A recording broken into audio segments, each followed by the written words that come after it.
Ya, pemirsa, sebenarnya apa dampak gas air mata terutama yang kedaluarsa pada mata? Kita akan tanyakan langsung ke dokter spesialis mata. Ada Dr. Timi Budi Yudiantara.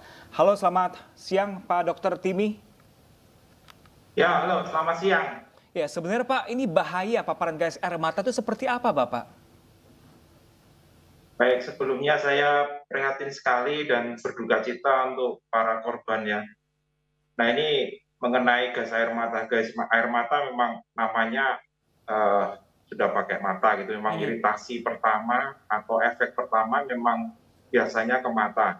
Tetapi memang dia mengganggu atau merusak atau membuat nyeri pada lapisan-lapisan mukosa, yaitu ada di mata, mhm, kemudian di saluran napas, mhm, dan juga termasuk kulit yang terbuka.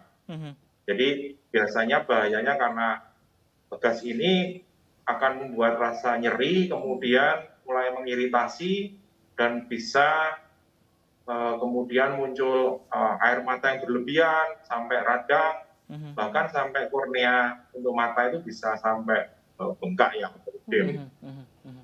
Seperti Ya, Dok. itu untuk kondisi gas air mata. Jadi itu bisa sampai mengganggu sekali begitu ya, panik kemudian mengganggu penglihatan. Apakah itu juga bisa kemudian mengganggu pernafasan, Dok?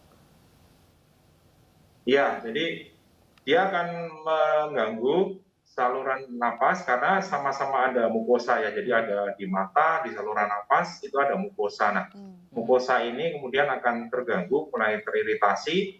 mhm, Nah, biasanya munculnya itu akan seperti banyak lendir gitu ya, sehingga jalan napas akan terasa penuh karena banyak lendir. mhm, Kemudian muncul berikutnya adalah sesak untuk jalan napas. Kalau mata biasanya akan banyak berair, kemudian merah, bahkan sampai korneanya ini terganggu sehingga tidak bening lagi, sehingga pasien atau korban yang kena ini biasanya akan panik ya karena tidak bisa mhm. melihat dengan jelas, sementara kepulan asap mungkin juga tebal, juga dia merasa sesak.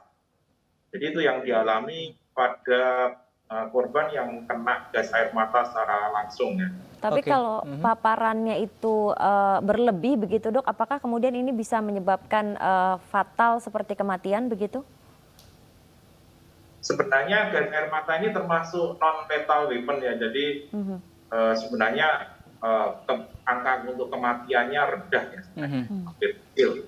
Tapi mungkin efek yang ditimbulkan setelah kena itu ya, misalnya tadi panik, kemudian terjadi tabrakan-tabrakan mhm. antar penonton, kemudian terinjak-injak sebenarnya itu. Kalau kematian di beberapa laporan jurnal itu eh, dikatakan sangat kecil, bahkan Mhm. tidak ada gitu. Mhm. Jadi ini lebih ke arah efek akut, jadi kena kena gas itu kemudian ada gangguan mata, gangguan pernapasan, gangguan kulit. Mhm. Nah, kemudian pasien atau korban panik gitu ya. Jadi kemudian disorientasi ruangan, nah, seperti itu bisa terjadi. Iya. Untuk kematian sendiri memang tidak dilaporkan. Oke, Dokter Timi ini dari tim kami di lapangan menuturkan bahwa ini sejumlah korban yang terdampak ini masih merasakan gejala seperti matanya alami pendarahan. Ini pendarahan seperti apa yang dimaksud? Lalu bagaimana dengan pengobatannya, penyembuhannya seperti apa, Dokter Timi? Ya, baik. Jadi efek untuk mata ya memang efek akut biasanya akan terjadi sangat berair, perih, kemudian mata menjadi merah, korneanya sedikit buram.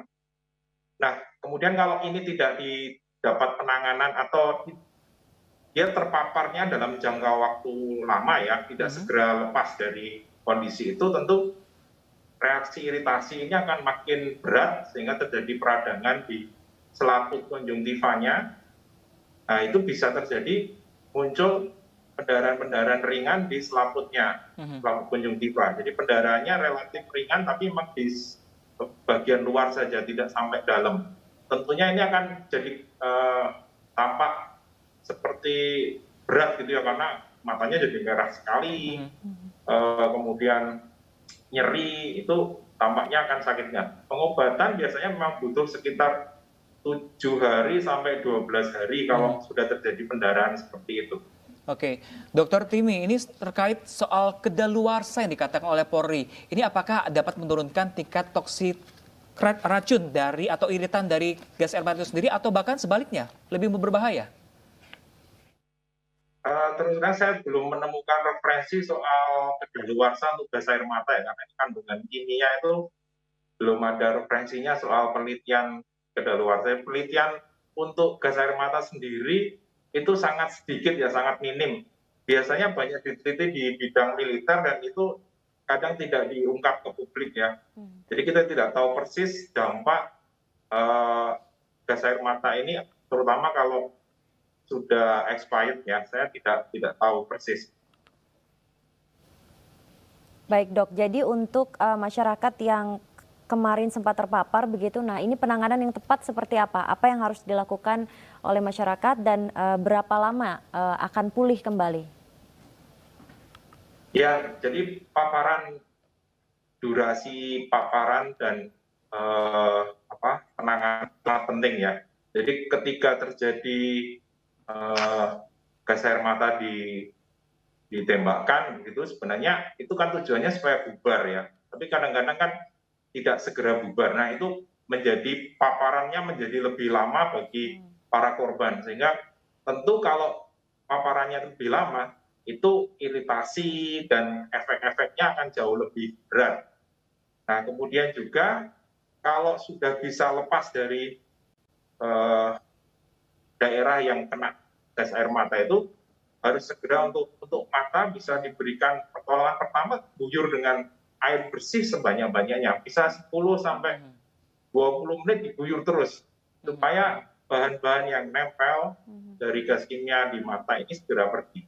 Kemudian seluruh tubuh atau misalnya pakaian dan sebagainya segera disingkirkan, karena bagian-bagian itu juga tertempel oleh zat tadi, sehingga itu bisa menjadi sumber iritasi, sehingga harus dibersihkan. Misalnya kemudian korbannya harus segera mandi bersih, itu akan sangat meminimalkan efek.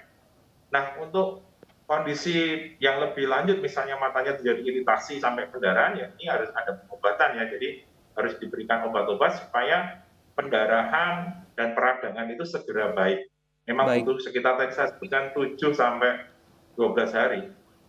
Oke, baik. Baik, terima kasih banyak Dokter Timi Budi Yudantara selaku dokter spesialis mata. Kita berharap juga para korban yang selamat ini segera pulih kembali. Terima kasih Dokter Timi.